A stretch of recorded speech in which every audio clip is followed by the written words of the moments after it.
Ya, mungkin saya mulai dulu untuk dibuka pada sore hari ini.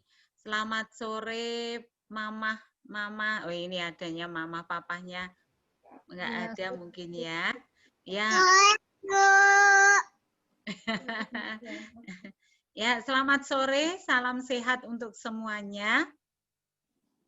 Dan pada saat ini kami mewakili sekolah mengucapkan, Papa ada nih, mengucapkan banyak terima kasih atas waktu yang Papa Mama luangkan untuk ketemuan di sore hari ini. Pada sore hari ini kita akan mengadakan Zoom untuk dua jenjang kelas 3 dan kelas 4. Mungkin ini pertemuan awal dan nanti kami akan bisa programkan untuk pertemuan berikutnya supaya bisa membahas lebih dekat anak-anak yang ada di kelas Bapak Ibu semuanya. Jadi kata parents tea yang kemarin kita programkan dengan minum teh bersama itu saat ini tidak bisa kita lakukan, minumnya di rumahnya sendiri-sendiri dengan snack sendiri-sendiri ya. Itu tapi tidak akan mengurangi kualitas pertemuan kita di sore hari ini. Dan pada saat ini juga kita akan menyatukan hati, menyatukan pandangan untuk pendampingan anak-anak karena berjalan dalam satu semester ini di bulan-bulan kemarin 1-2 bulan kita masih kerepotan baik guru baik orang tua. Tetapi untuk ke sini untuk hampir 6 bulan, 7 bulan ini kita sudah mulai agak tertata meskipun belum sempurna dan kami akan menerima masukan, menerima juga apa yang dikerjakan oleh guru, apa yang dikerjakan oleh orang tua supaya dapat nyatu, itu kita akan ketemu di hari ini untuk saling berbagi, saling sharing, sehingga kita sama-sama bergandengan tangan untuk mendampingi anak-anak. Tujuan kita sama, yaitu meningkatkan kualitas anak-anak, baik secara akademik, baik secara karakter untuk anak-anak. Dan di tengah kita itu ada Bu Yulia yang saat ini akan mendampingi dan memberikan cerahan kepada kita semua di dalam pendampingan anak di masa pembelajaran daring ini. Beliau adalah guru dari dosen dari UI dan psikolog untuk anak-anak dan juga pendamping kami di dalam kami mendampingi anak-anak ketika ada sesuatu yang harus kita lakukan, kita kesulitan, kita itu minta kepada Bu Yulia yang sering sejak tahun 2001 itu mendampingi di dalam perkembangan guru dan anak-anak di Krista Gracia. Nah, untuk itu kami ucapkan selamat datang untuk semuanya dan untuk Bu Yulia. Kami akan buka di dalam doa sebelumnya. Mari Bapak Ibu kita satu dalam doa. Kami bersujud di hadapan Tuhan di sore hari ini untuk mengangkat pujian kami, seruan kami, di mana Engkau telah memelihara kehidupan kami, sampai detik ini kami boleh bertemu dengan orang tua, dan kami boleh bertemu dengan Ibu Yulia. Kiranya dalam pertemuan yang virtual ini, Tuhan tetap hadir di tengah-tengah kami. Kami memiliki keyakinan bahwa Engkau memelihara kami, Engkau menolong kami, baik kami yang ada di sekolah, baik Bu Yulia yang berada di Jakarta, dan orang tua murid yang Tuhan telah tempatkan. Kiranya Tuhan berkati kami semua, sehingga pertemuan di sore hari ini boleh membuahkan hasil yang baik untuk pendampingan anak-anak kami di masa mereka menghadapi kesulitan-kesulitan dalam masa pandemi ini. Tuhan Yesus, kiranya Engkau juga buka hati, pikiran, mata, telinga kami, baik kami sebagai guru, baik kami sebagai orang tua. Dan tolonglah kami untuk menerima semuanya, sehingga kami boleh membangun, kami boleh berjalan seiring dengan langkah Tuhan yang telah Tuhan berikan kepada kami. Kami berdoa untuk Ibu Yulia, kami serahkan di dalam tangan kuasa-Mu. Kiranya pada sore hari ini Engkau pakai Bu Yulia untuk memberikan kepada kami ilmu, memberikan kepada kami apa yang berkat yang Tuhan telah berikan kepada Bu Yulia. Melalui berkat ini kami boleh semakin bertambah di dalam pendampingan anak-anak kami.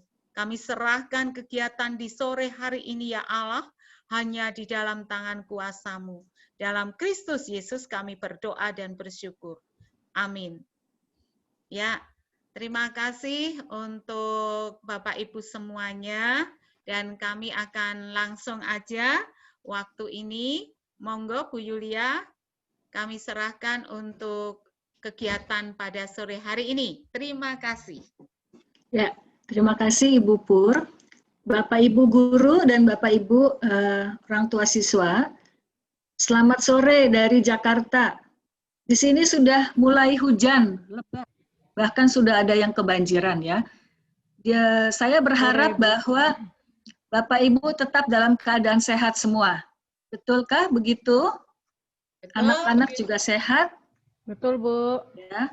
Amin. Memang angka penderita COVID masih terus ada, tiap hari itu masih ada ribuan orang yang terdeteksi, tapi kita berharap bahwa mereka akan sembuh kembali, walaupun ketika sudah sembuh ternyata ada hal-hal yang tidak bisa mereka lakukan secara sembarangan, mengingat kondisi tubuh sudah berubah gara-gara COVID ini ya.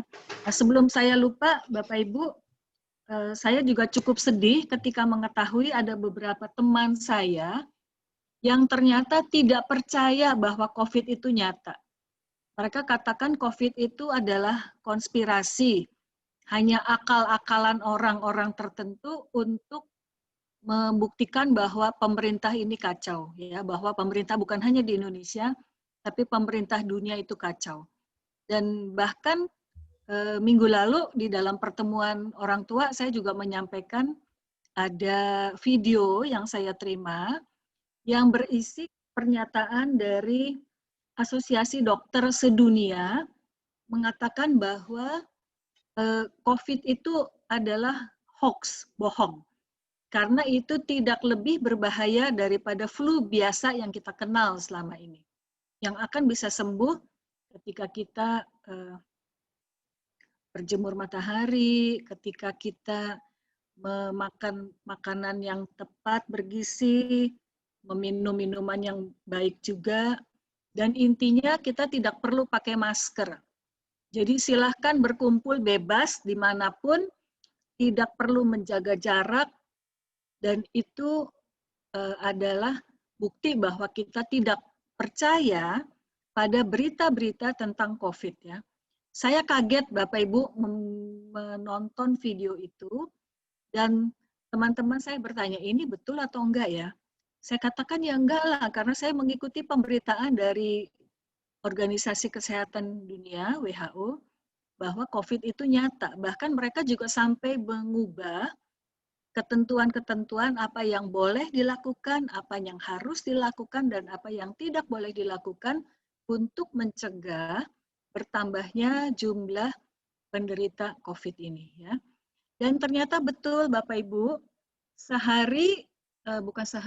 kira-kira seminggu setelah beredar video itu ditayangkan mulai tanggal 10 Oktober, nah, kira-kira seminggu atau 10 hari setelah itu, ternyata muncul berita dari Inggris bahwa dokter Pakistan yang menjadi salah satu pembicara di dalam video itu Di situ hadir sekitar 20 lebih dokter dari berbagai negara, ada Jerman, ada Swiss, ada Jerman, Swiss, ada Inggris, Italia ya, dan mereka semua menyatakan berita tentang COVID itu bohong.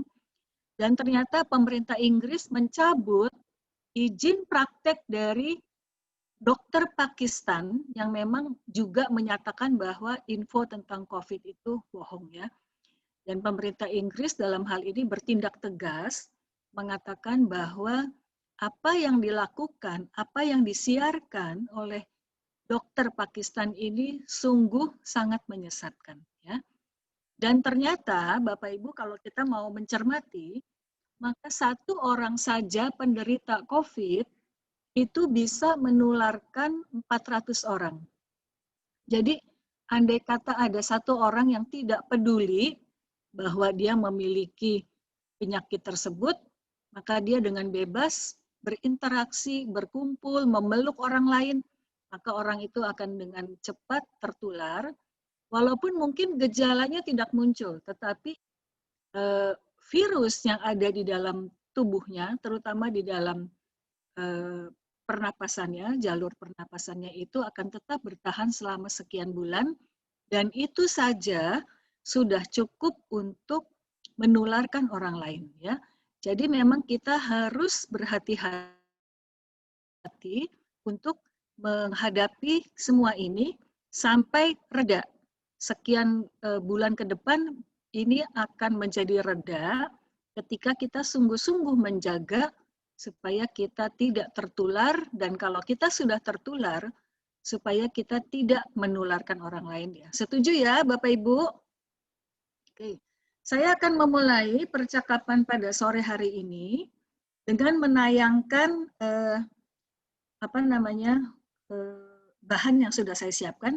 Izinkan saya share screen ya. Ya Bu. Apakah sudah terlihat? Sudah Bu. Sudah Bu. Sudah ya, jelas ya, cukup jelas. Jelas, Jadi Bu. memang sesuai dengan yang dimintakan oleh Kepala Sekolah Ibu Pur, percakapan kita adalah tentang bagaimana mendampingi anak selama masa daring seperti ini. Ya. Oke, mengapa kita perlu membahas? Jadi memang dunia berubah karena situasi pandemi yang melanda setiap orang, bukan hanya di negara kita, di negara Indonesia, tetapi juga di negara manapun. Ya, tidak hampir-hampir derita. Ya, mungkin ada yang memilikinya hanya sedikit.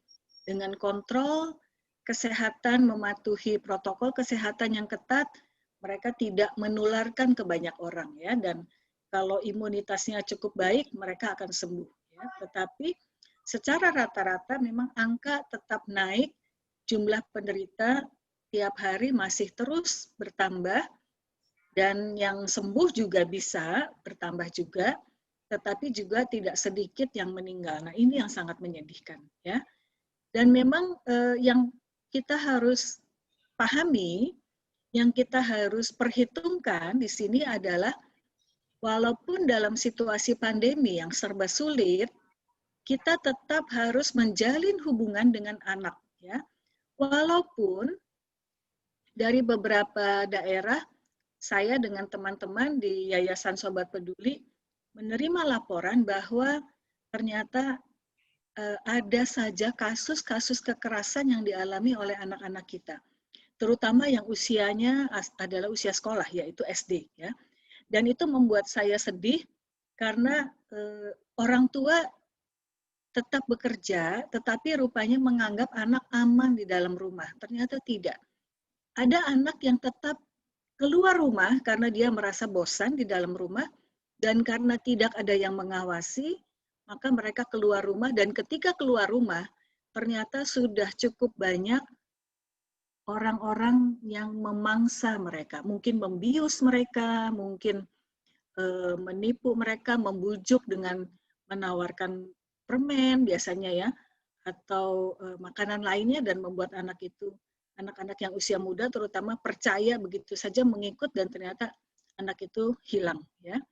Jadi kita sangat tidak menginginkan ini terjadi, apalagi kasus terbaru yang saya dengar adalah hari Jumat, kemarin Jumat lalu, ternyata ada sepasang orang tua yang mengalami kasus kerabat meninggal, kemudian mereka pergi ke pemakaman meninggalkan anaknya di rumah. Anak ini baru berusia 7 tahun. Kita tahu bahwa tidak boleh anak berusia muda ditinggalkan di rumah. Walaupun kita mengatakan, ini kan kampung, semua orang tahu semuanya satu sama lain. Dan ternyata anak 7 tahun ini diamati oleh tetangganya, seorang laki-laki, lalu ketika orang tuanya meninggalkan rumah, orang laki-laki ini memperkosa si anak. Ya. Dan ketika ibunya pulang, ayah dan ibu pulang, mereka menemukan ada bercak-bercak darah. Dan si ibu kaget, dia langsung menemukan anaknya terdiam. Tidak bisa mengatakan apa yang sudah terjadi. Mereka melapor, mencurigai, tetapi tidak ada yang bisa dicurigai, dan mereka tidak berdaya menghadapi itu semua. Setelah beberapa waktu kemudian, barulah anak itu bisa bercerita dengan lebih bebas apa yang dia sedang alami, tetapi sekarang dia tidak mau makan. Dan celakanya dalam kasus-kasus seperti itu, biasanya kan polisi nggak percaya ya. Jadi melapor ke polisi pun, polisi tidak percaya. Nggak ada bukti katanya. Karena bukti-bukti sudah dihapus oleh orang tua ya, bercak-bercak darah sudah dihapus. Kemudian dibawa ke pendeta, pendeta pun, buktinya anaknya udah ceria tuh, udah bisa ketawa, enggak, saya nggak percaya itu. Jadi bayangkan penderitaan orang tua yang menghadapi derita seperti ini, tetapi tidak dipercaya oleh polisi dan oleh pihak gereja ya, sangat menyakitkan ya. Kita tentu tidak mau, dan karena itu selalu kami sebagai pendidik berpesan supaya anak-anak dalam masa seperti ini tetap harus dijamin mereka berada di dalam situasi yang aman, sejahtera, dan sehat. Ya. Dan memang kita harus akui bahwa kita tidak siap. Ya. Sebagai orang tua biasa pun tanpa situasi pandemi, kita sudah tidak siap karena ada hal-hal yang terjadi pada anak-anak kita tidak tahu harus melakukan apa untuk menolong. Apalagi sekarang ya, tadi kan ada yang mengatakan saya terpaksa jadi guru, itu terjadi pada semua, bukan hanya pada kasus ibu bapak secara khusus menghadapi anak tertentu, tapi itu semua terjadi pada kita ya. Dan memang sekolah untuk menjadi orang tua itu tidak ada.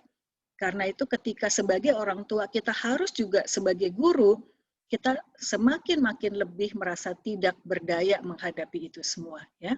Tetapi berita gembiranya Bapak Ibu, kita belum terlambat untuk belajar bagaimana menjadi orang tua yang lebih baik untuk anak-anak kita.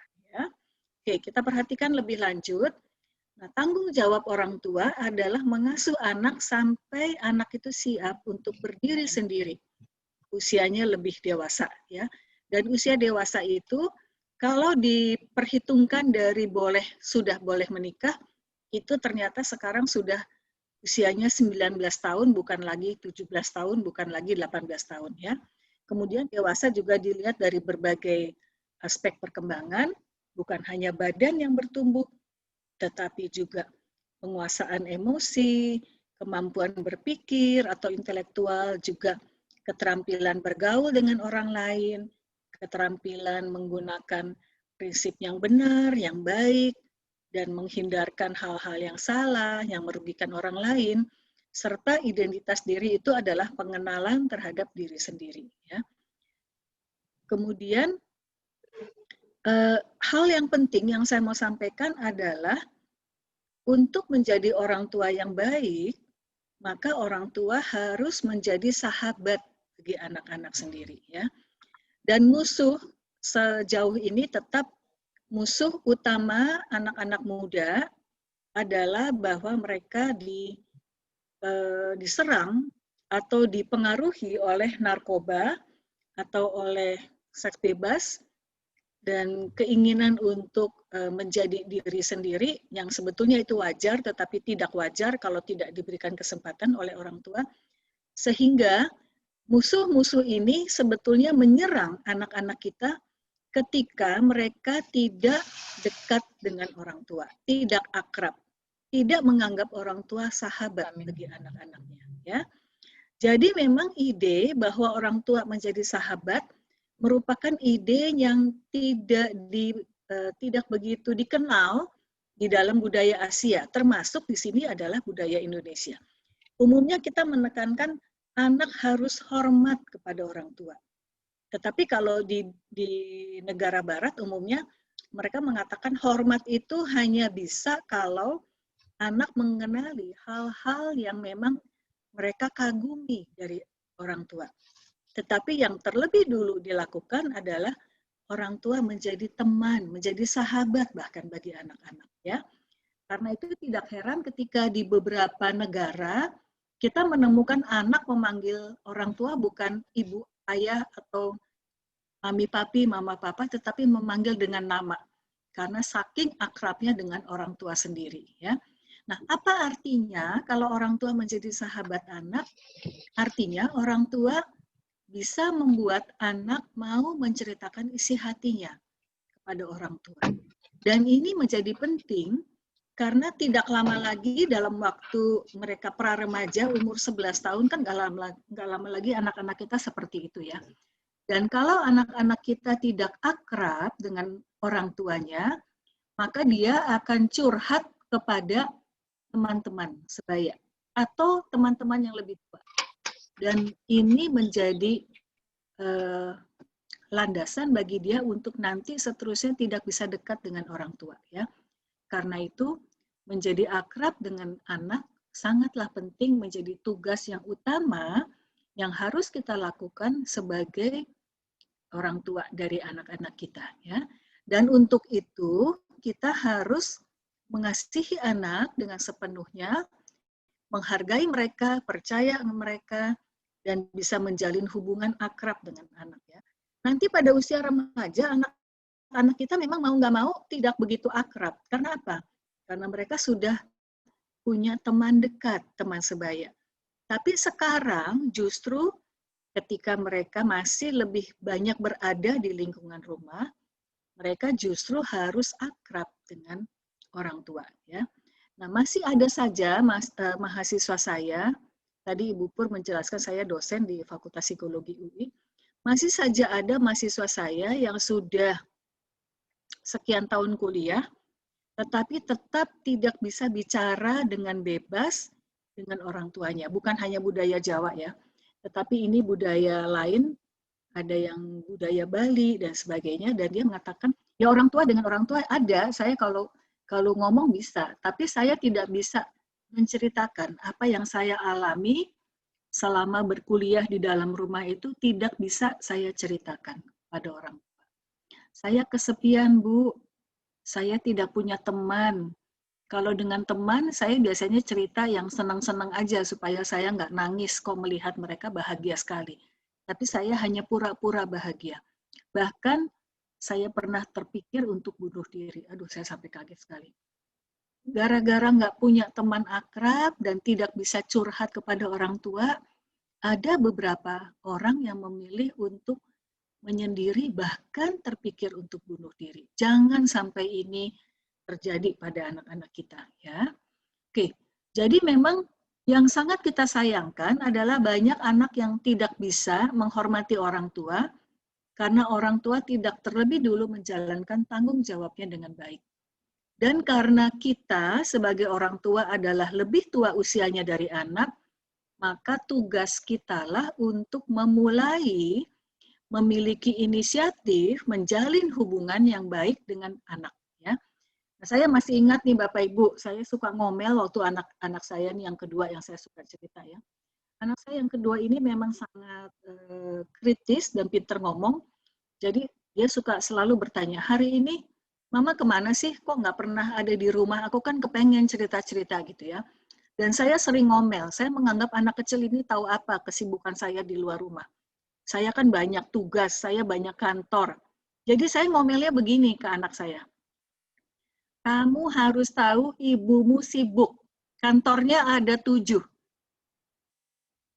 Terus dia bilang gini, mana aku ngerti, aku kan belum pernah punya kantor.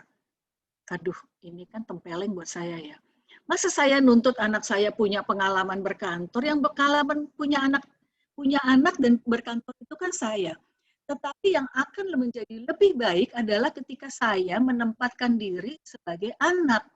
Karena saya punya pengalaman dari anak bertumbuh menjadi makin tambah dewasa, bahkan sudah semakin tua. Tetapi anak saya belum pernah menjadi dewasa. Jadi sejak itu saya mulai lebih hati-hati kalau menuntut anak-anak untuk memahami cara saya berpikir. Nggak mungkin. Ya, saya masih sering mendengar orang tua ngomelnya begini.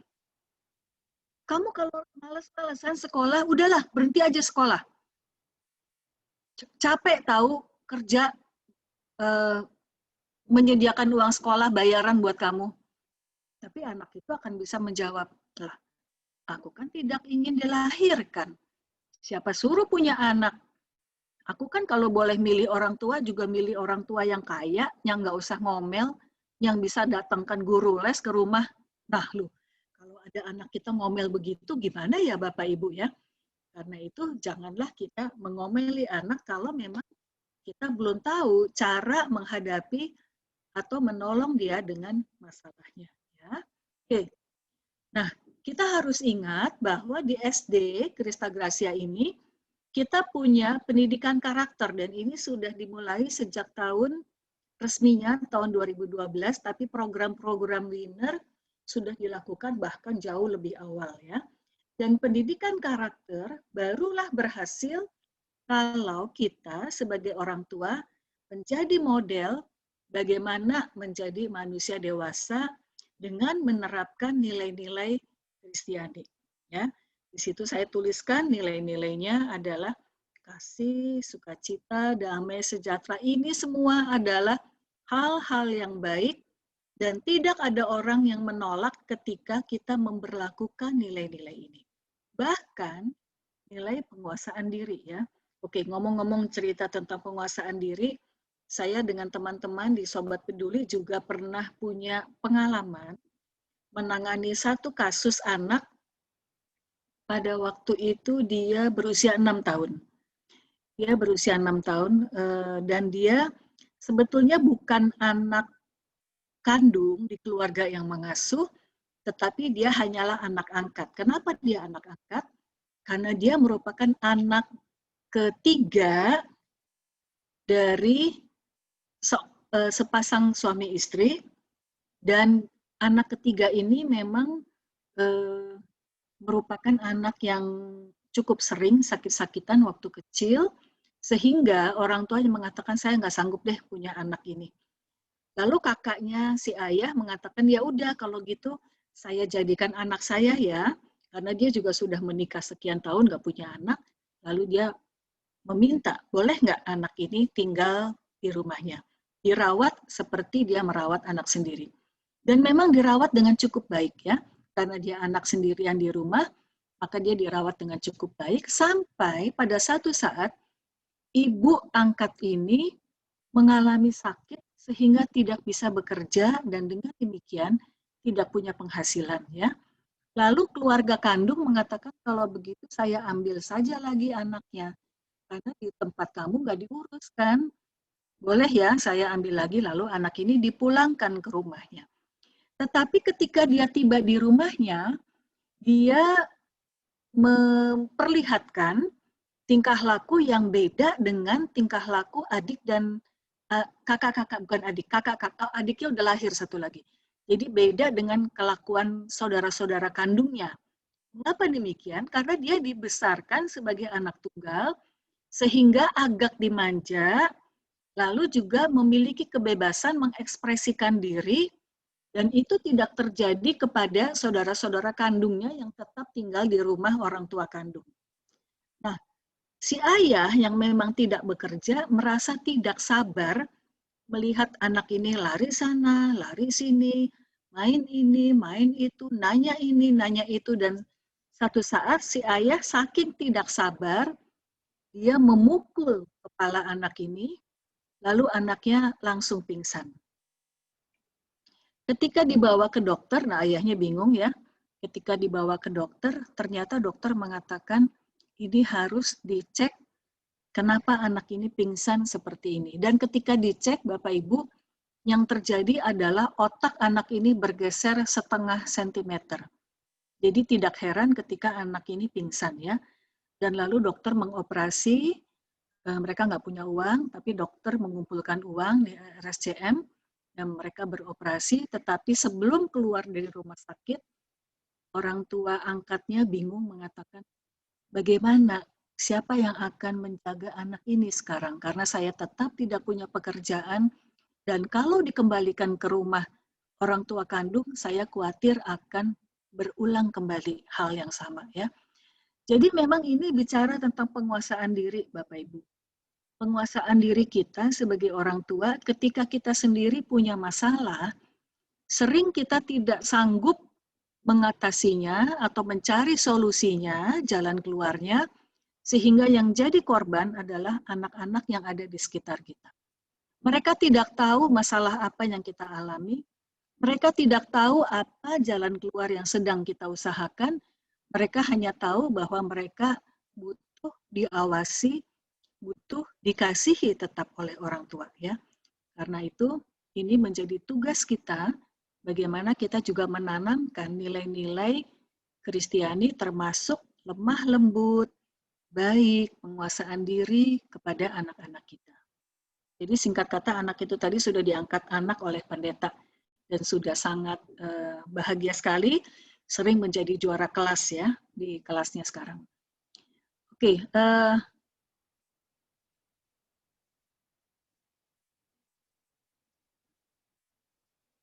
jadi karakter justru akan terlihat ketika kita mengalami situasi sulit. Seperti ini ya, ketika awal tidak boleh keluar rumah, saya membayangkan, aduh, apa saya sanggup? Karena biasanya saya tiap hari, hampir tiap hari saya keluar rumah, bahkan bisa dari pagi sampai malam ya. Tetapi ternyata ketika sudah dijalani, nggak susah-susah banget kok, nggak susah-susah sekali, tetap berada di dalam rumah, mematuhi protokol yang ada. Kenapa bisa begitu? Karena karakter yang sesungguhnya adalah berpikir jangka panjang, tidak mencari jalan pintas, dan terutama bagaimana kita tidak mengandalkan kekuatan diri sendiri, melainkan bersandar pada Tuhan ya. Karena itu tiap hari saya punya daftar yang saya doakan, orang-orang yang saya doakan, dan setelah beberapa waktu biasanya saya bertanya. Tadi saya bertanya kepada beberapa orang bagaimana perkembangan, karena beberapa waktu yang lalu saya tahu bahwa dia kena COVID. Dan dia katakan, aduh, saya harus hati-hati, tidak boleh sembarangan makan, dan terutama tidak boleh merasa kesal, tidak boleh merasa marah, karena itu akan menurunkan imunitas. Ya. Jadi memang betul Bapak Ibu, kita harus pandai mengendalikan diri, tetapi yang terutama adalah kita harus selalu meminta tolong pada Tuhan, supaya Tuhan yang melengkapi kita dengan karakter yang kita belum miliki dengan cukup baik ya. Karena kita tidak bisa bersandar pada nilai duniawi pada saat-saat seperti ini. Hanya Tuhan yang menjadi harapan kita. Jadi ini adalah hal yang dibutuhkan oleh anak, dan intinya adalah orang tua tidak memaksakan kehendak, melainkan memberi kesempatan kepada anak untuk menyampaikan apa yang ia mau. Termasuk nanti menyampaikan, memberikan kesempatan anak membuat keputusan. Misalnya begini ya Bapak Ibu, misalnya satu hari anak kita mengatakan, Ma, aku nggak mau lo ngerjain tugas sekolah, bosen. Yakin kamu nggak mau kerjain. Nanti dapat nilai jelek lo. Yalah. Lalu kita biarkan, kita tidak marah, nggak perlu marah. Anak ini akan belajar dari apa yang dia lakukan. Ketika dia tidak mengumpulkan, dia tentu ditegur kan oleh guru kelas, oleh wali kelas, kemudian diberikan peringatan, dan ternyata bisa saja sudah sekian kali diingatkan kamu tidak mengerjakan. Apakah kamu siap menanggung akibatnya andai kata dapat raport merah nilainya? Andai kata tidak bisa ikut ulangan umum karena memang tidak siap. Andai kata mengulang kembali. Nah, itu adalah tanggung jawab yang dia harus perhitungkan ketika dia membuat keputusan, ya. Keputusan yang salah, tanggung jawabnya akan lebih besar tentunya.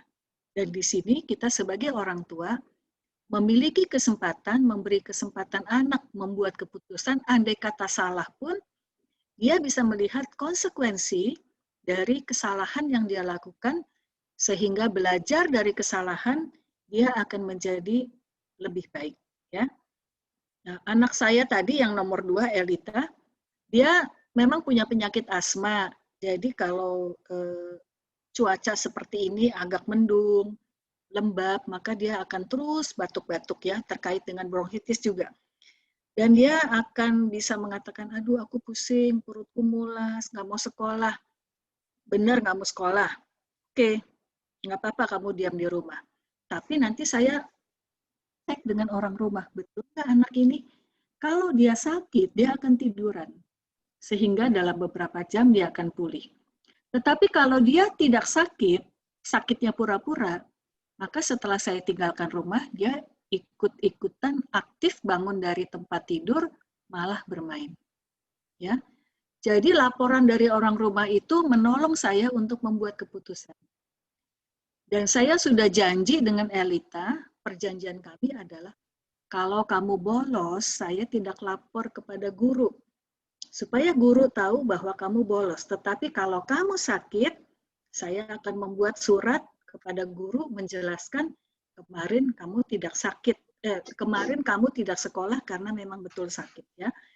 Jadi Lita belajar kalau dia bolos, orang tuanya tidak akan membuat surat pemberitahuan kepada guru mengapa dia tidak masuk sekolah.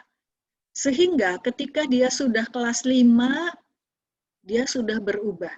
Dia tahu bahwa dia harus sekolah, kalaupun sakit, betul-betul dia sakit, dan tidak mau lagi pura-pura sakit. Ya.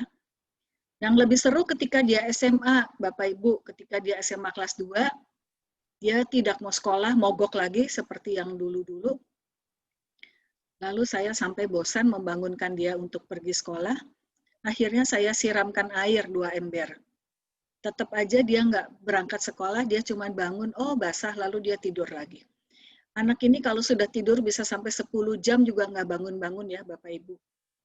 Jadi ketika dia sudah bangun, saya juga yang ngangkut-ngangkut kasurnya berat dengan diisi air begitu banyak. Lalu saya tanya, sebetulnya kenapa sih kamu nggak mau sekolah? Ternyata dia tidak suka dengan satu guru, hanya dengan satu guru, tapi dia sudah tidak mau lagi datang ke sekolah. Saya katakan dalam 3 minggu lagi kamu akan ujian dan akan menghadapi resiko kalau tidak ujian, karena nggak boleh memenuhi minimal kehadiran, maka resikonya adalah kamu mengulang 1 tahun. Apakah kamu mau mengulang 1 tahun? Akhirnya dia bilang, oke, saya coba untuk lebih rajin. Dan apa yang dilakukan oleh anak ini dengan teman-temannya, mereka mendatangi kepala sekolah dan melaporkan kepada kepala sekolah tentang satu guru yang secara keseluruhan guru ini tidak disukai. Lalu kepala sekolahnya cukup bijak mengatakan, oke, saya akan ambil tindakan. Dan apa yang dilakukan?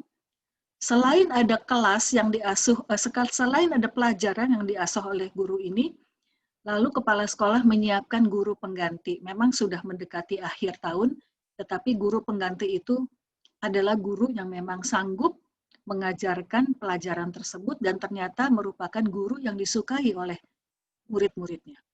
Sehingga singkat cerita Lita tetap berhasil lulus ya. Tetapi ini adalah bentuk yang menunjukkan, bentuk tanggung jawab yang menunjukkan bahwa dia tidak diam-diam saja kalau mengalami sesuatu masalah, tetapi dia melakukan suatu tindakan dan puji Tuhan, tindakannya itu merupakan tindakan yang bertanggung jawab ya. Sampai sekarang ketika dia sudah kerja, sakit-sakit pun dia tetap memilih datang ke kantor dan saya katakan, oke Lita, kamu sudah berubah. Karena kamu sudah memiliki tanggung jawab sekarang ya. Tetapi waktu dia masih SD, Bapak Ibu kalau dengarkan saya mengomel-ngomel ke Lita, mungkin Bapak Ibu nggak percaya ya. Saya nggak rekam sih waktu itu. Bu Pur mungkin nggak percaya ya dengar saya ngomel ya. Oke, tapi itu yang terjadi. Oke, jadi Bapak Ibu sekalian, sekali lagi saya tekankan, sebagai orang tua kita bersedia menjadi tempat curhat anak dan kita temukan keunikan anak kita.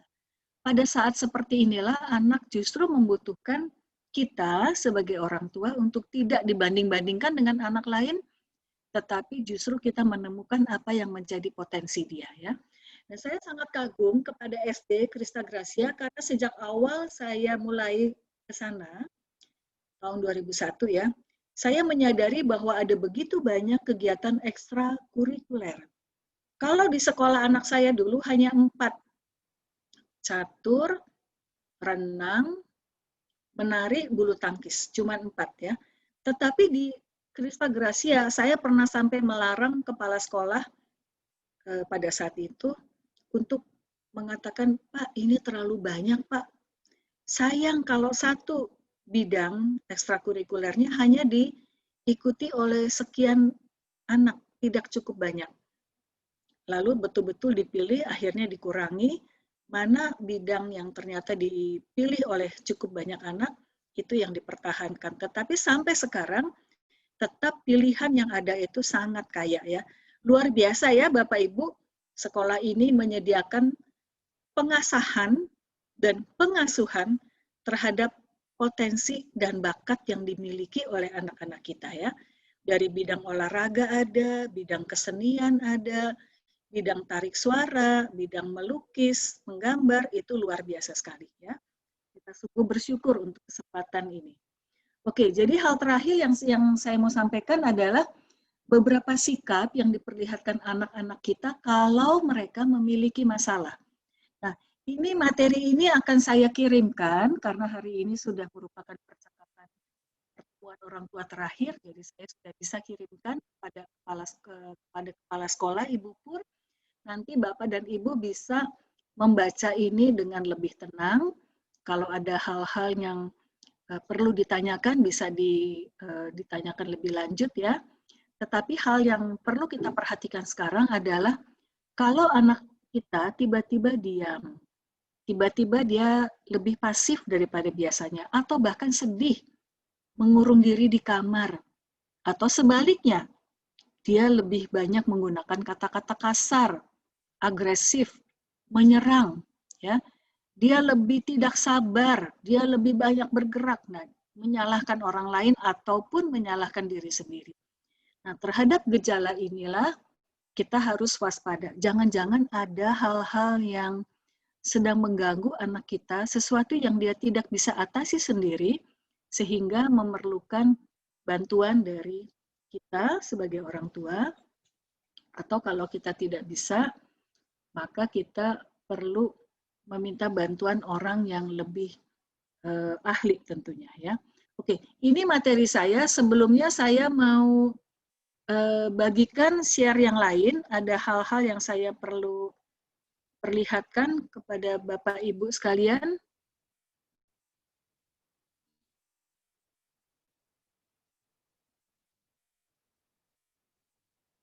Terlihat Bapak Ibu?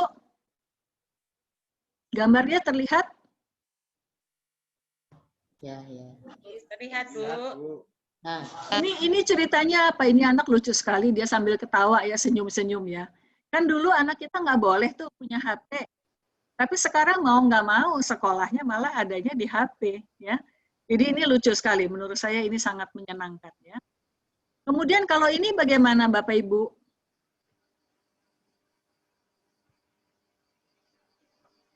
Ya, anaknya usianya lebih muda sih dari anak kelas 3-4, tetapi ini cukup menggambarkan situasi yang ada pada saat ini ya. Jadi kita perhatikan di sini pada awal-awal kegiatan belajar lewat online, anak kita itu mungkin semangat, wah matanya berbinar-binar, menatap, sambil senyum, ya kelihatan sekali mukanya rileks ya, bahagia, santai. Tetapi masuk ke menit kelima, badannya mulai melonjor, mulai mencari posisi yang lebih nyaman ya. Kemudian masuk ke menit ke-7, mukanya ditutup, dia tidak mau lagi menatap ke layar. bahkan sudah mulai jungkir balik, dan di menit ke-10 betul-betul tingkah lakunya sudah tidak seperti anak yang lagi belajar. Ini adalah kejadian yang nyata ketika kita melakukan pembelajaran jarak jauh ya Bapak Ibu ya. Ya, gambarnya belum terlihat. Oh, yang sebentar. Yang jungkir. Bisa nggak terlihat bentar-bentar.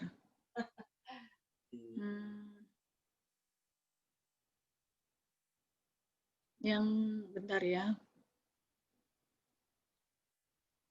Share screen yang ini. Kelihatan? Ya, sudah. Sudah ya? Menurut saya ini gambar lucu sekali ya. Nah, Bapak Ibu bisa memfoto anak kita loh kalau lagi kegiatan sekolah itu. Apakah mereka cukup semangat atau tidak ya? Ya, saya mau kasih lihat gambar lain. Oh, ini juga. Kalau ini kelihatan nggak? Belum kelihatan. Ya, mesti satu persatu ternyata ya. Oke. Bentar. Share screen. Nah, ini.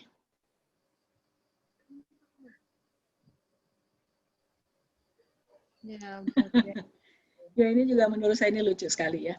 Nah, kalau saya senang mengumpulkan seperti ini ya. Jadi memang menggambarkan bagaimana situasi pandemi ini beda dengan situasi yang pernah kita alami selama ini ya. Oke. Bapak Ibu, beberapa atau tadi Bapak Ibu sempat diberikan pertanyaan, lalu diminta untuk menjawab ya.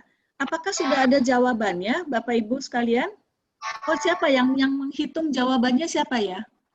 Dari wali kelas siapa? Ibu Christine atau Ibu Elita?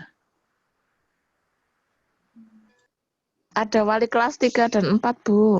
Oh, silahkan. Apakah bisa ditayangkan atau gimana?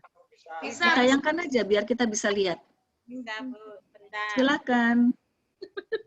Oh iya, kelas 3 dan kelas 4 ya. Ini sudah digabung kan? Maksudnya kelas 3 digabung, kelas 4 digabung. Yang biru-biru itu. Ini. Dulu, Dek. Ya, silahkan. Dua. P. 2. P. Bentar, Bu.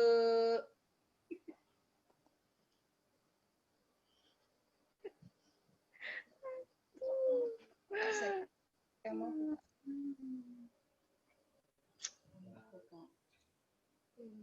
ini plastiknya.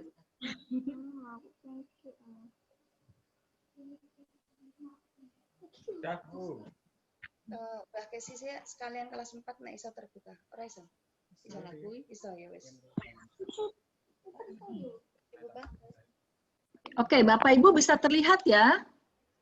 Ya udah, Bu. Yang pertama itu kan anak saya tidak perlu dibantu. Yang menjawab betul 5. Jumlahnya lebih sedikit daripada yang menjawab salah.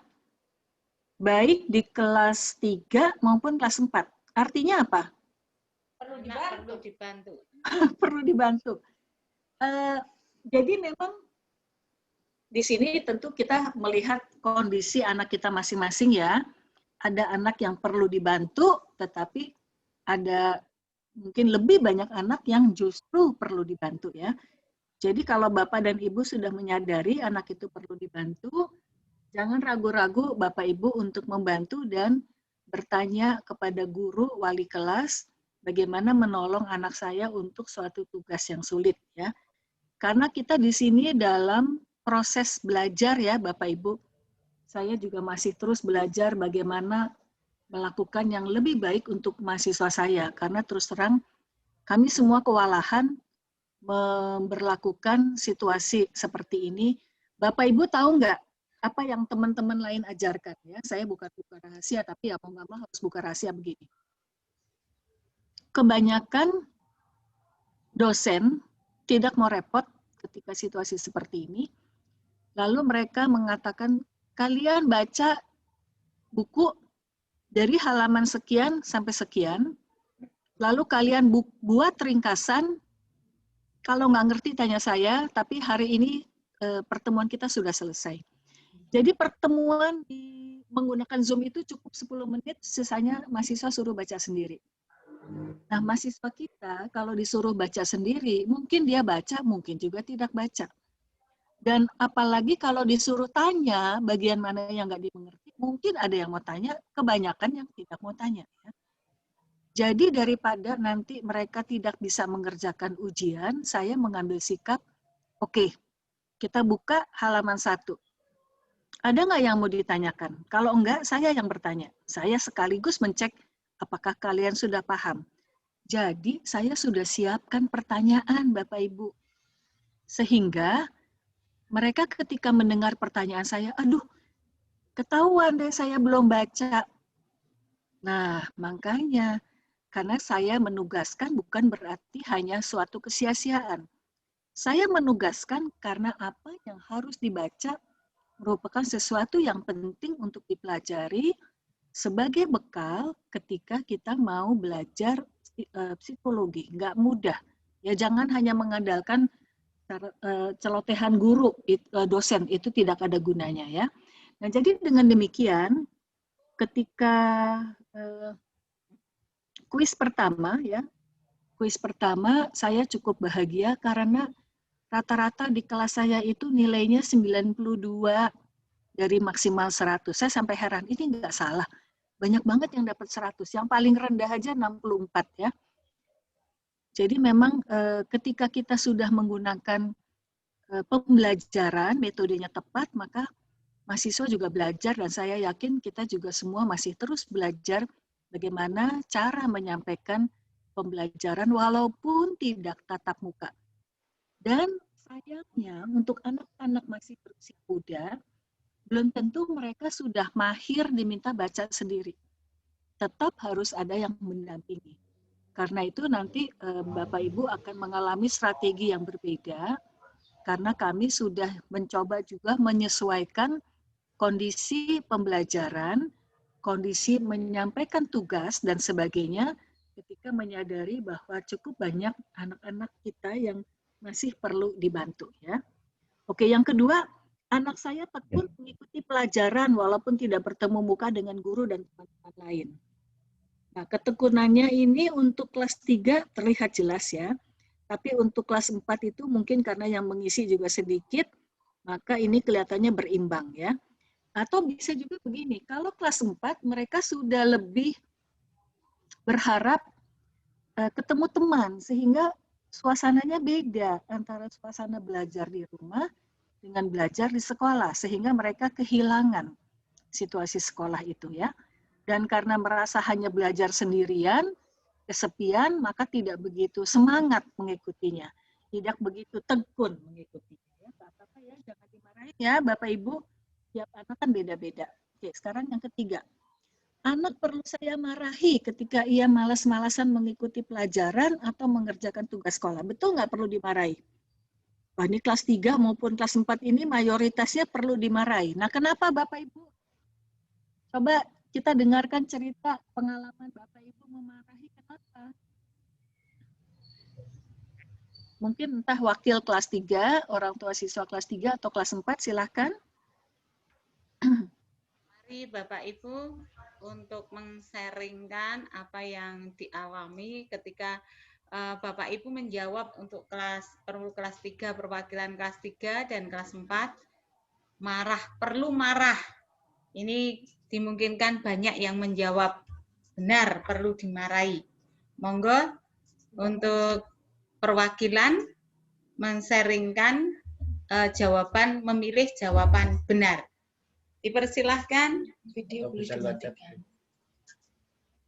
Ini untuk yang menjawab benar ya, Bu? Ya. Atau? Oh. Kenapa perlu dimarahi ya, Bu? Nah, ya kenapa perlu dimarahi? Sayangnya sejauh ini saya nggak marah-marah, Bu. Ya. Menurut saya mempunyai jawaban yang agak berbeda mungkin dengan teman-teman orang tua yang lainnya ya. Sejauh anak-anak mengikuti pelajaran daring itu terus terang saya tidak pernah, artinya sampai penguasaan diri saya hilang ketika mereka tidak mengerjakan tugas yang diberikan. Jadi saya cukup mengingatkan bahwa hari ini ada tugas, sudah dikerjakan atau belum, jangan ditumpuk-tumpuk, nanti keteteran dan seterusnya. Jadi terus terang saya belum pernah sampai marah begitu rupa. Jadi mungkin agak berbeda jawabannya dengan yang 17 rekan orang tua ini. Begitu Bu Pur. Ya, terima kasih. Berarti Ibu menjawab salah ya? Iya Bu, saya menjawab ya, salah. Oke. Nah, yang menjawab betul ada nggak? Mengapa perlu dimarahi? Silahkan. Yang menjawab betul. Yang menjawab betul dipersilahkan, monggo. Tidak ada yang salah. Monggo ini men-sharingkan saja. Ya kan ada anak yang perlu dimarahi, ada yang tidak. Tapi kalau Ibu Bapak mengatakan perlu dimarahi, biar kami tahu alasannya. Mungkin saya, Bu. Ya, silakan. Ya, saya orang tua anak kelas 3. Jadi terkait dengan marah-marah ini sebenarnya tidak selalu begitu. Kadang-kadang. Kebetulan anak saya laki-laki, jadi mungkin laki-laki dengan perempuan itu berbeda ya. Jadi kalau laki-laki itu meskipun tidak selalu, kadang dia itu seringnya terganggu dengan kesenangan-kesenangan yang ada di sekitarnya, seperti itu. Jadi kalau misalnya adiknya sedang bermain ketika dia belajar, fokusnya pindah. Nah, tapi itu memang tidak selalu. Dan saya kalau marah-marah biasanya ketika dia memang susah untuk fokus pada saat belajar. Dan itu sebenarnya juga mungkin ada pengaruh dari kondisi saya sendiri. Jadi anak saya itu belajar ketika saya pulang kerja, karena kadang anak saya butuh butuh pendampingan kadang-kadang, meskipun tidak selalu, karena lebih seringnya dia belajar sendiri, tapi tetap sore hari, karena di mana ada saya dia belajarnya lebih tenang begitu. Nah, kadang-kadang ketika saya pulang kerja itu di sore hari kondisi sudah capek, sementara melihat anak saya belajarnya seperti itu kurang fokus. Nah, itu yang kadang lebih seringnya itu yang membuat saya keluar emosi begitu, Bu. Jadi sebenarnya tidak melulu karena anak saya begitu, tapi karena kondisi saya sendiri di mana capek, mungkin sudah tidak ingin mikir banyak lagi, seperti itu. Mungkin itu, Bu. Ya, ini betul sekali ya, Bu ya. Jadi nanti Ibu bisa tanyakan kepada anak, ketika Ibu harus membantu dia atau mengingatkan dia untuk fokus, nah lebih enaknya jamnya berapa, jam berapa gitu, Bu.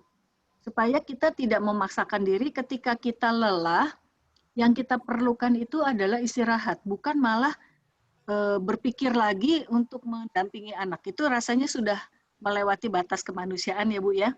Jadi biasanya saya suka telepon dulu dari kantor, tanya ke anak saya, ada nggak tugas yang belum selesai?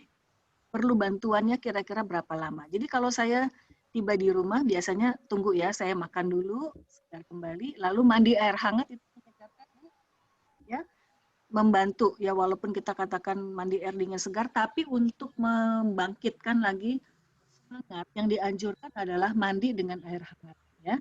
Nah, ketika kita sudah segar, baru kita siap membantu anak. Itu mengurangi kita untuk marah-marah. Karena ketika kita marah, yang puas adalah kita, tapi yang sedih adalah anak. Ya. Jadi Ibu jangan seperti saya, Bu, marah-marahin anak. Ya, itu udah nggak mempan. Kita harus belajar sekarang bagaimana berkomunikasi dengan lebih baik, ya Bu ya. Janji ya Bu. Oke. Nah, ada lagi Bapak Ibu yang mau menambahkan? Kelas 4 mungkin ada yang kelas 4 mungkin ada yang mau bagi pengalaman juga. Dipersilahkan Bapak Ibu.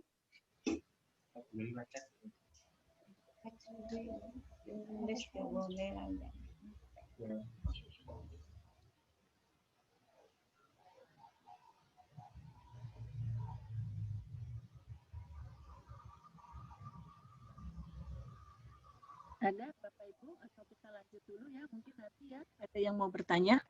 Nah, kalau nomor 4 saya pikir ini semua sudah sepakat bahwa guru lebih repot ya. Tapi saya mau memberikan kesempatan kepada Ibu Pur selaku kepala sekolah atau ada wali mungkin yang mau menceritakan kerepotannya apa saja sih sebagai guru. Silahkan Bu, Ibu meminta siapa? Ibu Pur atau Ibu Pur sendiri?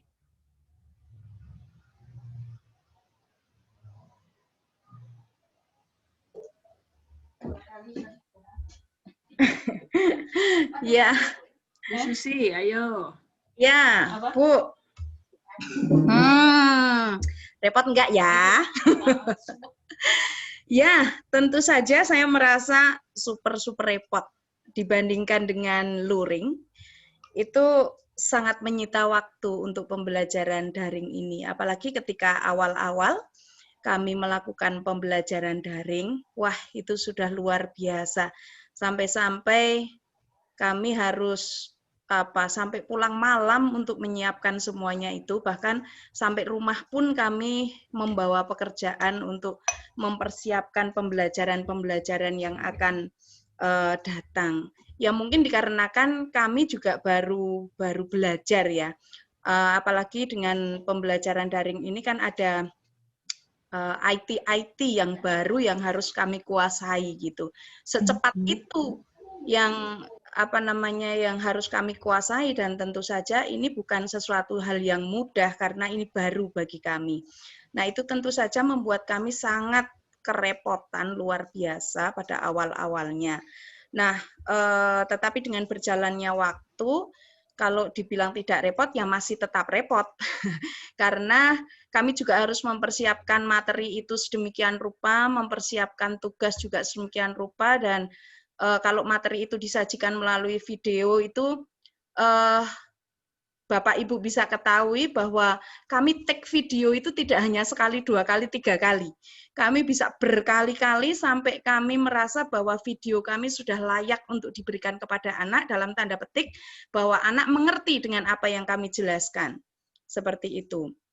Jadi masalah repot, ya kami kerepotan.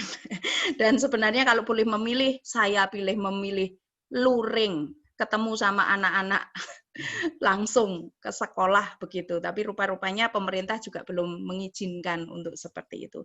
Karena itu kita berdoa bersama saja agar pandemi ini segera berakhir, kita bisa ketemu, semuanya tidak menjadi repot, orang tua saya yakin juga repot, guru juga repot. Jadi kita sama-sama direpotkan dengan pandemi ini.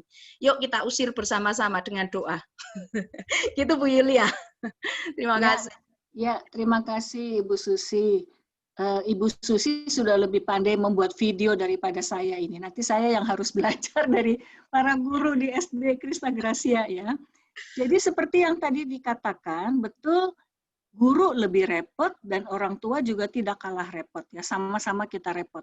Tetapi saya sekaligus menyadari Bapak Ibu sekalian bahwa walaupun dalam situasi yang merepotkan, ternyata kita juga belajar menjadi pribadi yang lebih dewasa.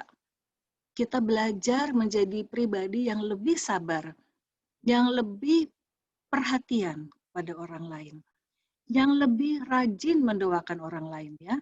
Jadi di sini saya bersyukur bahwa pandemi ini tidak menghancurkan kita, tetapi justru membuat kita lebih mensyukuri apa saja yang Tuhan sudah berikan selama ini, tetapi tidak kita menyadarinya dengan sungguh-sungguh ya.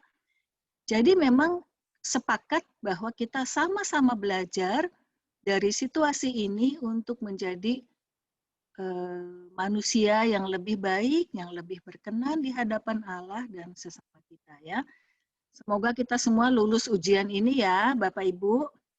Nah, sekarang nomor 6 ini yang terakhir, bentuk bantuan yang paling baik adalah orang tua mengerjakan tugas.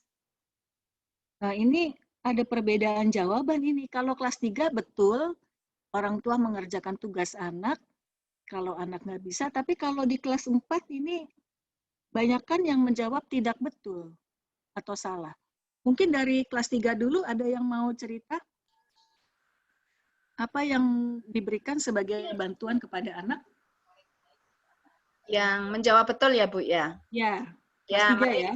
Ya, kelas 3 mari silahkan yang tadi menjawab betul untuk soal nomor 6. Monggo. Kalau mau disembunyikan videonya enggak apa-apa, boleh. Silakan. Bisa saya, Bu? Ya, mari. Bentar, saya pasangkan videonya biar lebih enak ya, Bu ya. Enggak ya, enggak apa-apa. Monggo. Ya. Selamat sore, Bu Yulia. Ya, Bu. Ya, saya Deborah, orang tuanya Bibil. Ya, apa kabar, Bu? Puji Tuhan sehat, Bu. Adiknya Ya. sudah umur berapa sekarang ya? 2 tahun ya? Ya, 2 tahun. kalau Hampir 2 tahun ya? kalau adiknya sudah 2 tahun 2 bulan. Oh, sudah 2 tahun. Oke. Ya. Saya mau cerita sedikit kalau untuk Bibil. Akhirnya saya memilih yang nomor 6 itu benar. Karena kenyataannya memang seperti itu, Bu. Kami harus membantu mengerjakan tugasnya. Tapi satu catatan kami bahwa kami tidak pernah mau membantu misalkan soal matematika, terus dia kesulitan, lalu kami harus kami yang membuat pengerjaannya sampai dia tinggal menyalin gitu. Tidak seperti itu, tapi yang kami bantu adalah bagaimana dia bisa menemukan itu, walaupun memang agak ngos-ngosan, Bu, akhirnya, karena dia sepertinya mengerjakannya itu pertama, kadang kalau dia bosan, maka dia mengerjakannya kayak asal-asalan dan kesannya seperti tidak sepenuh hati mengerjakannya, sehingga kami jadi kesulitan menilai apakah memang anak ini benar-benar tidak bisa atau dia hanya menunjukkan bentuk kebosanannya sehingga dia akhirnya kesan yang muncul adalah dia tidak bisa. Padahal sebenarnya mungkin dia bisa. Seperti itu. Kemudian ada lagi kasus yang lain dengan Bibil itu, misalkan dia mengerjakan yang tulisannya banyak. Misalkan harus menyalin itu dia menulis. Nah, itu juga bentuk bantuan kami adalah memberikan semangat. Ayo Bil, kamu itu harus dikerjakan, itu sudah ditungguin Bu Susi. Nanti kalau enggak, nanti numpuk tugasnya. Misalkan seperti itu. Jadi kami menjawab itu bentuk bantuan. Memang benar kami harus membantu, tapi bentuk bantuannya tidak yang frontal kami yang mengerjakan dan Bibil menyalin. Tidak, tapi bentuk bantuannya adalah menunjukkan jalannya seperti ini. Mungkin kalau matematika 1-2 soal ya kami bersama Bibil mengerjakan, tapi soal selanjutnya kami menyuruh dia untuk mengerjakan. Terus ada juga yang dia kesulitan misalkan dalam bahasa. Bahasa itu misalkan tugas bahasa Mandarin dan bahasa Jawa. Itu kan Bu ada tugasnya menulis aksara, itu kan susah juga. Kami juga kasihan liatin dia. Ini susah sekali, dia menyerah gitu. Karena kan memang bapaknya aja yang bantuin dia kalau bahasa Jawa, karena saya nggak bisa bahasa Jawa, apalagi menuliskan bahasa aksaranya, malah lebih tidak bisa lagi. Jadi yang membantu adalah bapaknya. Bapaknya juga kesulitan, wah ini tugasnya orang tua aja kok susah ya, apalagi anak. Akhirnya untuk satu hal itu, ya jujur saja kami mengatakan bahwa dari itu 80% kami yang bantu mengerjakan ketika menulis itu. Tapi hanya untuk yang bahasa Jawa, yang khusus aksara Jawa itu aja. Kalau yang lain, ya puji Tuhan dia nggak perlu dibantu sampai 100%. Mungkin seperti itu. Terima kasih. Ya, terima kasih Bu. Kalau dari yang kelas 4, ada yang mau menceritakan? Mari, yang kelas 4, yang jawabannya betul ya. Boleh, yang betul boleh, yang salah boleh. Oke, monggo silahkan yang kelas 4. Supaya kita lebih jelas aja Bu Susi apa yang terjadi di rumah. Oke, siap-siap Bu. Ya, mari kelas 4. Sinten ingkang badhe mewakili.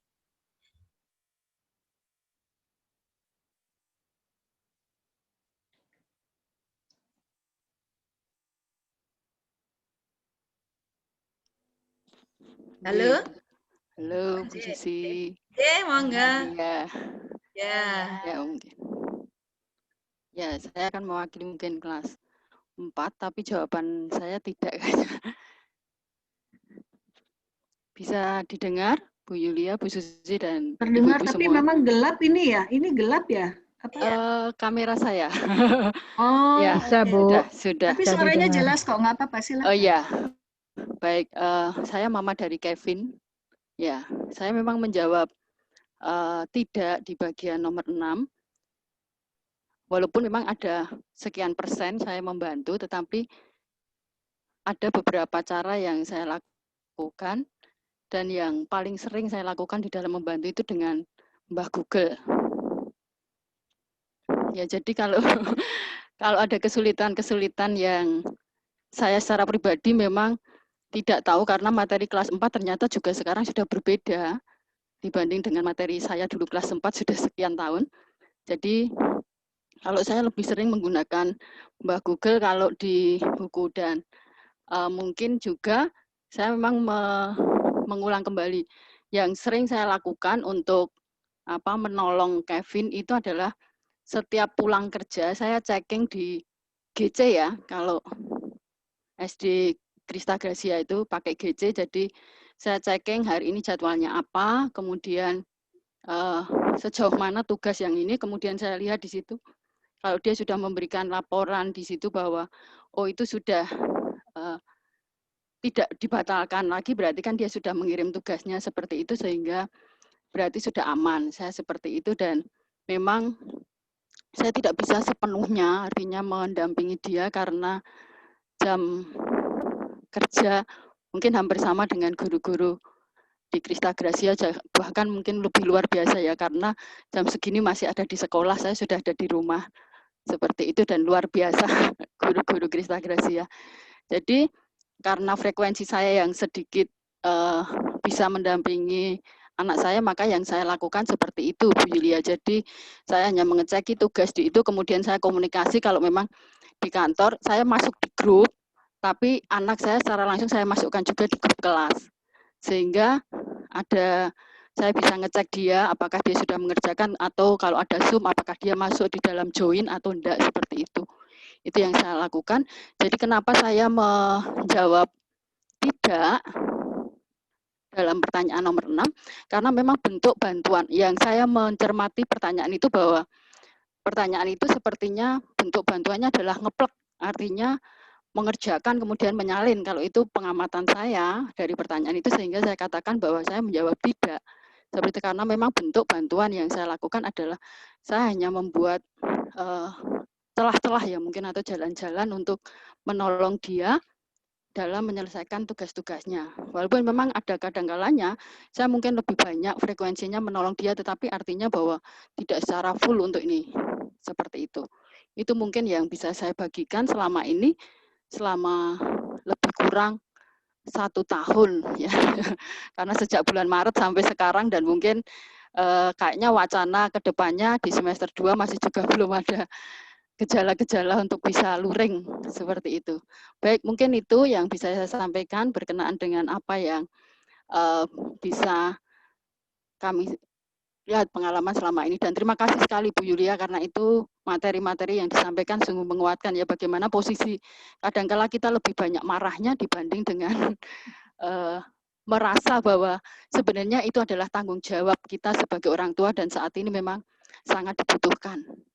Terima kasih, itu Bu Susi, Bu Pur, dan guru-guru semuanya yang sudah menolong Kevin sampai sekarang, dan juga terima kasih Bu Yulia yang sudah memberikan masukan. Ya, terima kasih. Ini cerita dari Ibu, mamanya Bibil dan mamanya Deborah ya. Jadi saya dulu sudah sering marah, jadi Bapak Ibu jangan ngikuti saya ya. Dulu saya yang nanggung lah kemarahan-kemarahan itu, dan saya melihat akibatnya ya. Jadi lebih baik Bapak dan Ibu ikuti saya untuk menjadi pribadi yang lebih sabar pada saat ini.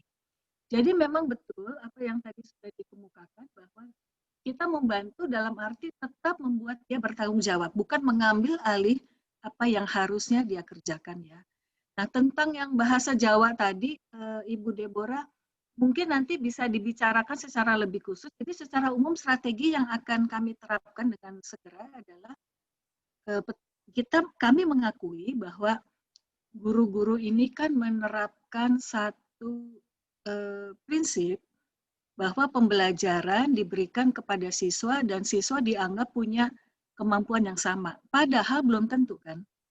Sehingga ke depannya kami akan belajar dengan lebih hati-hati, tidak mau mengulang kesalahan yang sama karena ternyata setiap siswa itu beda. Jadi untuk kelas 3 dan 4 kami mengelompokkan menjadi 2 kelompok, kalau kelas 1 malah 3 kelompok ya. Jadi kami membedakan antara siswa yang diberikan tugas sesuai dengan penjadwalan yang sesungguhnya, tetapi ada siswa yang belum sanggup seperti itu, kami berikan tugas yang lebih mudah atau mungkin malah lebih banyak. Tujuannya adalah supaya dia tetap mencapai kompetensi yang diharapkan, karena pencapaian kompetensi secara akademik ini tetap merupakan tanggung jawab yang harus kita penuhi bersama ya. Jadi nanti Bapak Ibu kalau ada pertanyaan-pertanyaan dari wali kelas tentang kemampuan anak-anak Bapak Ibu sekalian, tolong nanti dijawab saja seperti apa adanya karena kami akan menyesuaikan strategi pembelajaran seperti apa yang dinyatakan dari cerita orang tua terhadap kondisi anak di rumah ya. Begitu ya Bapak Ibu sekalian. Nah, sekarang sudah tiba waktunya tanya jawab. Mungkin dari Bapak dan Ibu ada yang mau bertanya, apa yang masih belum dipahami dari percakapan kita sepanjang sore ini?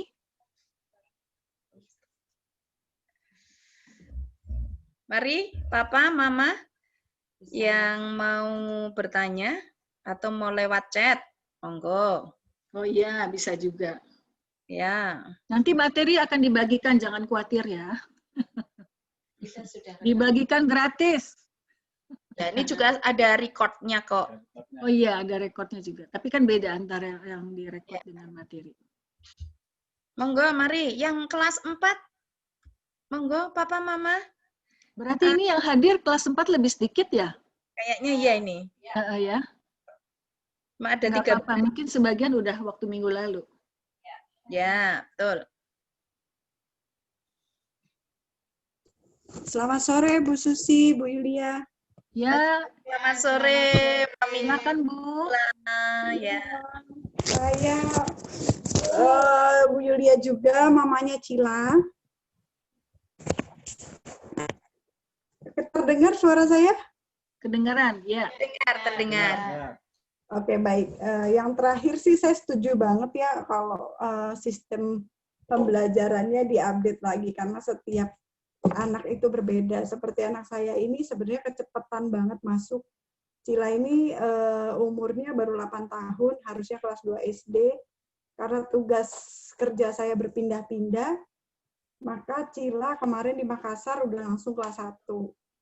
Dan memang kemandirian dia masih harus dipelajari lagi, sampai saya pun juga tidak bisa handle. Dan akhirnya kami sepakat juga manggil guru les untuk Cila. Walaupun memang tidak bisa setiap hari ya untuk guru les hadir, tapi di sini sangat membantu banget. Nah, di poin tadi Bu Yulia bilang kalau akan ada update pembelajaran, setiap anak pasti berbeda, saya sangat setuju. Karena saya sebagai orang tua juga kadang ada up and down-nya. Kemarin juga mungkin sempat ada raga kesel, bete juga, karena kan sebenarnya kita ini sebagai orang tua adalah partner ya dengan guru. Orang tua itu kan bukan murid, tapi partner. Kita itu partner. Guru dan orang tua itu adalah partner untuk mendidik anak-anak kita menjadi lebih baik. Nah, kadang kalau lagi up and down, dan juga kadang juga saya tahu betul guru juga up and down, capek menghadapi hal seperti ini. Jadi sebaiknya kita mengolah kata lebih baik lagi ke depannya dalam bertutur kata di WhatsApp ataupun dalam komunikasi sehari-hari untuk pengembangan anak-anak kita. Itu aja sih masukan dari saya untuk Krista Gracia. Terima kasih. Ya, terima kasih sama-sama Ibu. Ada lagi? Terima kasih Mama Cila.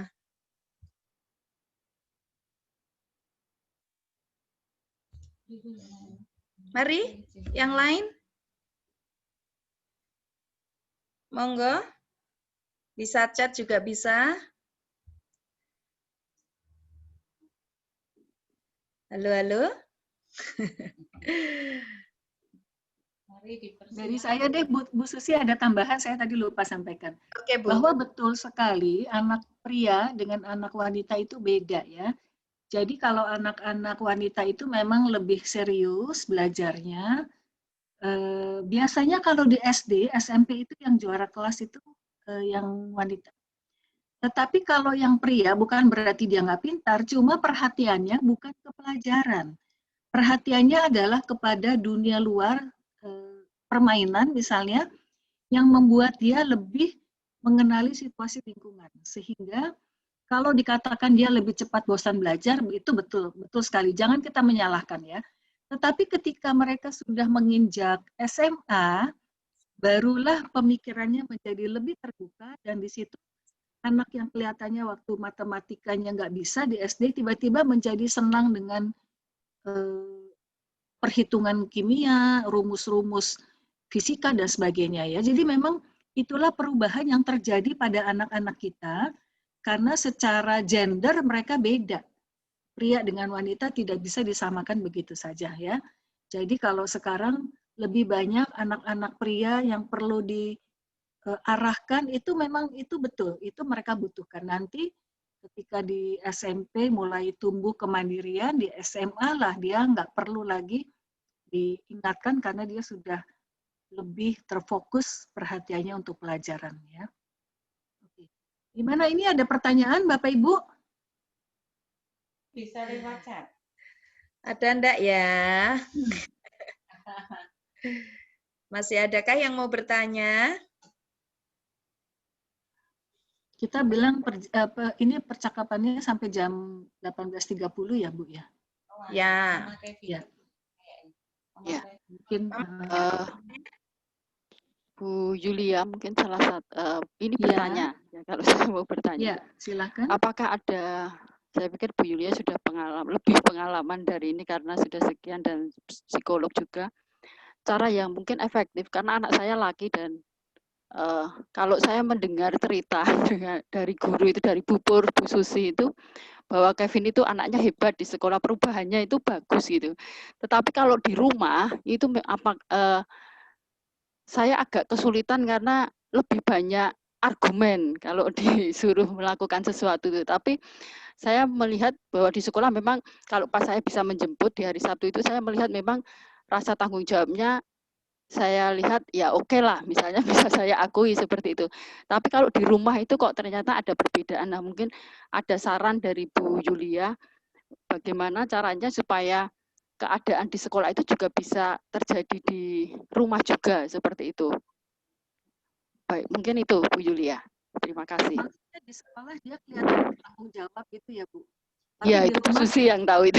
Kalau di rumah maksudnya keluhan Ibu di rumahnya bagaimana Bu? Di rumah itu kadang kalau disuruh itu ya tunggulah Mas sebentar. Maunya banyak argumen itu. Iya, argumen kalau saya malah memang memberi kesempatan kepada anak. Jadi intinya begini, kalau saya memberikan tugas, bisa nggak saya perlu sekarang, atau saya baru dapat bantuan dari kamu 2 jam kemudian. Dan dia akan mengatakan, saya hari ini ada hal lain, saya jam ini ada hal lain, kalau nggak bisa tunggu, sorry, saya nggak bisa bantu. Jadi dari kecil saya biasa begitu Bu dengan anak-anak. Jadi misalnya waktu jam makan saya tanya, ini makanan sudah keburu dingin, saya harus menunggu lagi, memanaskan kembali, atau memang kamu nggak makan, saya bereskan, rapikan, nggak ada makanan. Jadi membuat pertanggungjawaban dari apa yang dia putuskan. Jadi kalau dia bilang, saya iya, tapi nanti, atau nanti-nanti. Alasannya nanti apa? Kalau alasannya bisa diterima, oke, saya terima. Tapi kalau tidak, berarti argumen kamu kalah. Itu Bu, jadi kita adu argumen juga. Dan itu akan melatih anak untuk bertanggung jawab memang ya. Saya memang lebih senang dengan argumentasi seperti itu. Walaupun untuk orang Indonesia dikatakan ngapain, kamu ngulur-ngulur waktu dengan anak. Kamu orang tua, kamu putuskan yang terbaik. oh saya bukan orang tua seperti itu. Saya orang tua yang selalu berbicara kepada anak, hari ini baiknya kita makan apa. Dan itu diketawakan oleh yang lain. Ngapain kamu? Kamu kan ibu, kamu yang menentukan.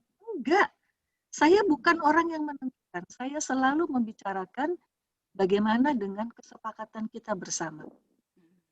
Ya, dan itu menurut saya merupakan hal yang melatih tanggung jawabnya sebagai pribadi yang makin lama makin dewasa. Jadi apa yang sudah Kevin perlihatkan udah betul, Bu. Cuman Ibu yang sekarang sabar karena strateginya mungkin itu tidak terbiasa, ya. Oh iya, ya. Ya, itu termasuk yang tadi saya katakan memberikan kesempatan. Sudah bagus berarti. Tapi mesti harus ada deadline waktu ya, Bu Julia ya? Iya, Seperti tanyakan itu. dia, kalau dia bilang nanti, berapa lama saya menunggu ya. Oh, Misalnya ya. ini kan di rumah ini kan kami memang udah nggak ada yang membantu, jadi kami semua bergantian mengerjakan apa yang bisa dikerjakan. Tapi sejak dari tadi pagi saya lihat nggak ada yang cuci piring. Anak saya udah pada satu udah kerja, satunya udah keluar rumah, satunya juga udah keluar rumah. Tinggal suami saya bilang, nanti saya cuci ya. Saya bilang, enggak. Apa yang bisa saya kerjakan, saya kerjakan. Karena dari tadi pagi saya sudah menunggu, enggak ada yang mengerjakan, oke, saya ambil alih.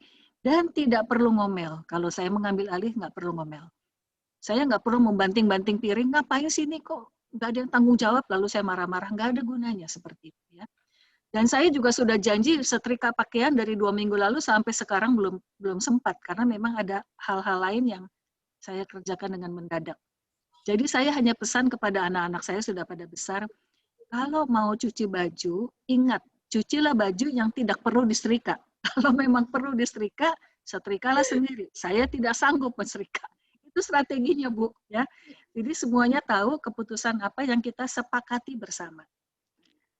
Itu ringkasnya ya, Bu. Ya, makasih banyak Bu Julia, sangat menolong itu. Iya. Ya, sudah. Ini ada pertanyaan, karakter anak yang malas belajar dan malas nulis. Ini saya nggak tahu Bapak atau Ibu ya, tetapi memang nanti ada penugasan, terutama apalagi kalau kelas 4, tetapi masih kelihatan kurang, maka wali kelas akan memberikan tambahan tugas ya Pak, terutama saya menekankan pentingnya anak-anak bisa menulis dengan baik, tetap terbaca oleh kita yang membaca tulisannya. Karena saya masih menemukan mahasiswa saya tulisannya nggak kebaca. Lalu saya suruh dia baca. Namanya Arvin, namanya seperti nama anak saya, jadi saya ingat banget ini. Saya bilang, Vin, kamu tuh nulis apa sih? Saya nggak bisa baca lo tulisanmu. Coba deh kamu bacakan. Lalu saya langsung nilai, ini betul atau tidak jawabannya. Ternyata Bapak Ibu, Arvin ini tidak bisa baca tulisannya sendiri. Saking jeleknya. Ekor ayam juga kalah ya.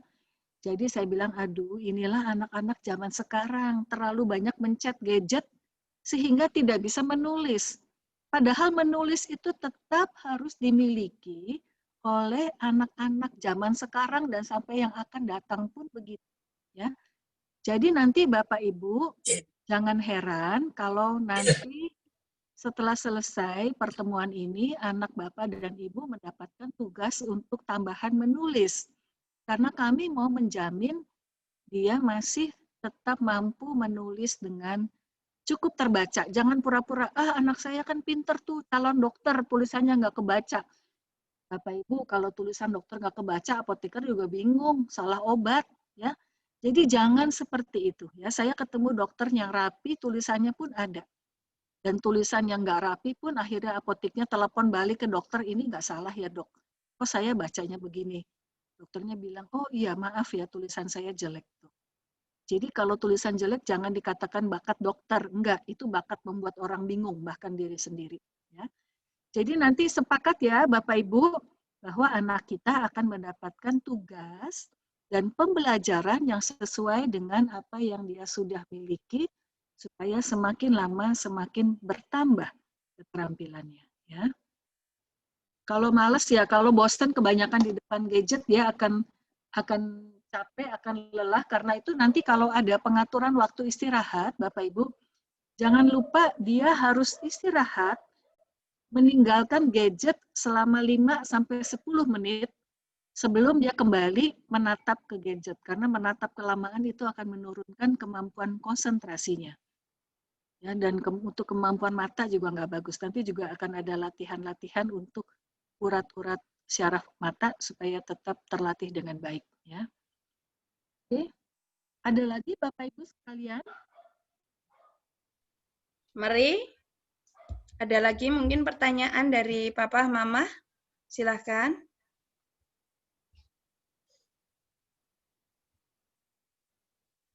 Wonten boten menika. Kalau misalnya ada yang mau ditanyakan tapi belum sanggup merumuskan sekarang, nanti tinggal hubungi wali kelas ya, Bapak Ibu. Hubungi wali kelas. Kita selalu terbuka ya, Bu Susi, Ya, untuk menampung masukan-masukan atau pertanyaan-pertanyaan. Karena tadi sudah ditekankan kita semua adalah sama-sama bekerja untuk kebaikan anak-anak didik kita. Ya. Oke, jadi saya kembalikan sekarang kepada Ibu Susi selaku pimpinan pertemuan. Pimpinannya Pupur. Oh, tetap Ibu Pur, kirain udah pergi. Langsung di Pupur aja. Ya, saya kembalikan ke Pupur ya sebagai pemimpin pimpinan pertemuan dan pimpinan sekolah. Monggo.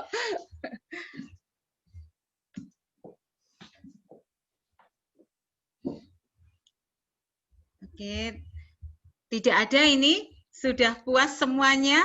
Kesempatan yang tidak bisa kita kesempatan ini kita bisa mengulang lagi itu setelah nanti ada jadwal khusus lagi oleh Bu Yulia, karena Bu Yulia sangat-sangat sibuk, dan ini kesempatan ini monggo dipergunakan sebaik-baiknya. Kalau memang sudah tidak ada dan nanti akan muncul pertanyaan, silahkan nanti dikirim ke sekolah lewat wali kelas, dan kami akan rangkum untuk kami emailkan ke Bu Yulia.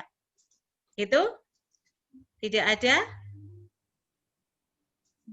Ya, oke. Kalau tidak ada, kita akan tutup, dan dalam doa kami ucapkan terima kasih kepada semuanya, Bapak Ibu yang sudah sabar, tekun, dan berpartisipasi dalam kegiatan ini, terkhusus juga untuk Bu Yulia yang sudah meluangkan waktunya untuk kami semua, dan itu tidak hanya sampai di sini, pasti kami akan terus mengganggu Bu Yulia lewat setiap WA ataupun di email-email, pokoknya setiap hari itu saya pribadi setiap hari selalu WA dengan Bu Yulia. Nah, untuk doa penutup, kami mohon Bu Pelangi yang masih bergabung dengan kita semua untuk doa penutup ini. Dipersilahkan, kami mohon untuk Bu Pelangi, monggo Bu Pelangi. Baik Bu, tugas diterima. Doa berkat ini. Ya, mari Bapak Ibu kita akhiri parenting education petang hari ini di dalam doa.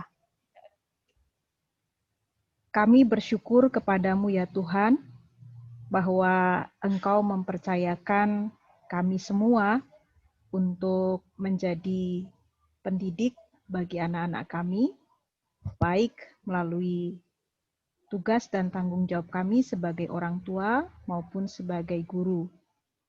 Kami tetap memohon hikmat dari Tuhan agar kami dapat mendidik dan menjadi teladan bagi anak-anak kami sebagaimana yang Engkau kehendaki. Dan kami sungguh bersyukur kalau pada sore hari hingga petang hari ini kami boleh belajar bersama-sama bagaimana kami melaksanakan tugas dan tanggung jawab sekaligus anugerah yang Tuhan percayakan kepada kami dalam mendampingi anak-anak yang Tuhan percayakan kepada kami. Apa yang telah kami terima, biarlah bukan hanya sekedar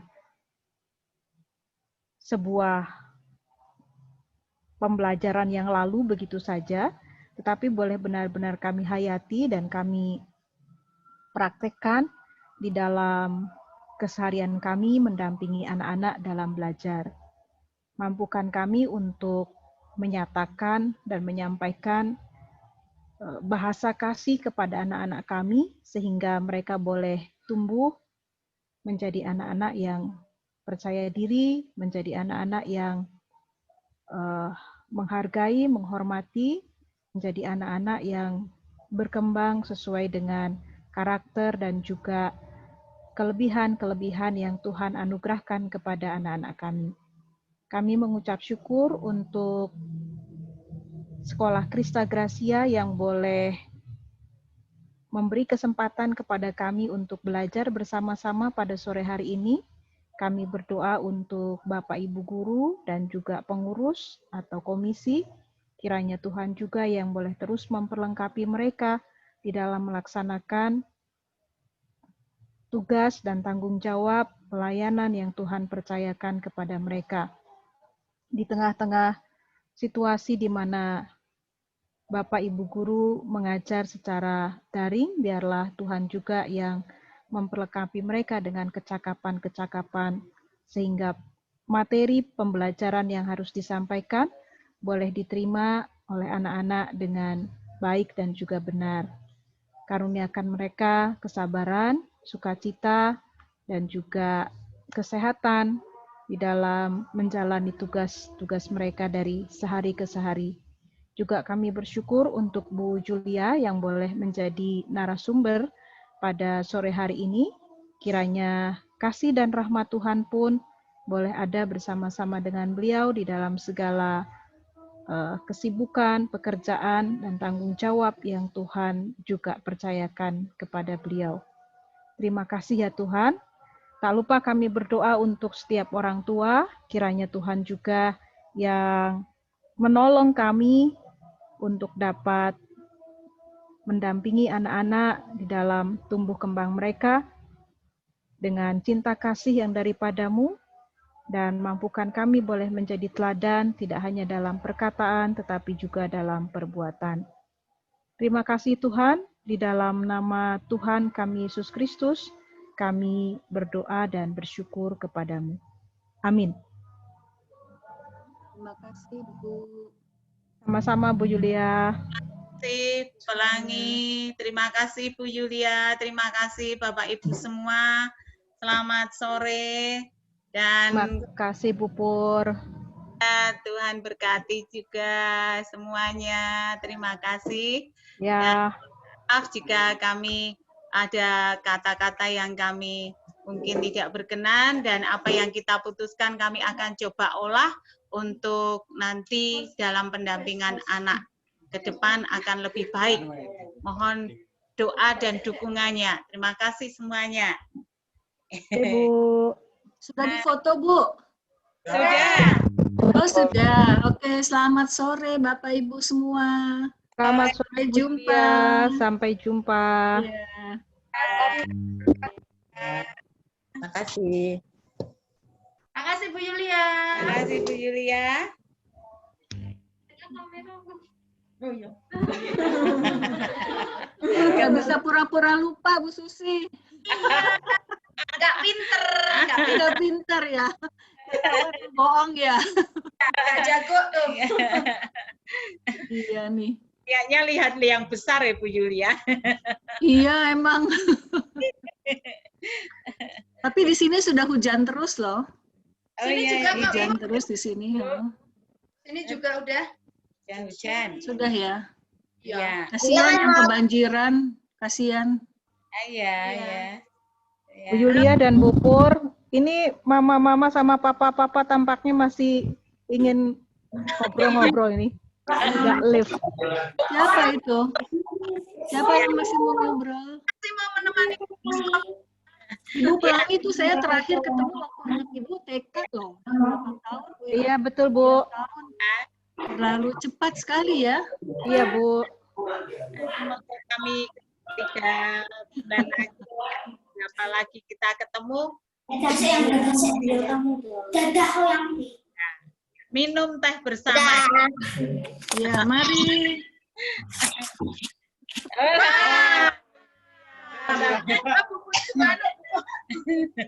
Ini nggak ada yang bawa. Ini yang ada. Mangga juga. Ya. Juga ada. Ya.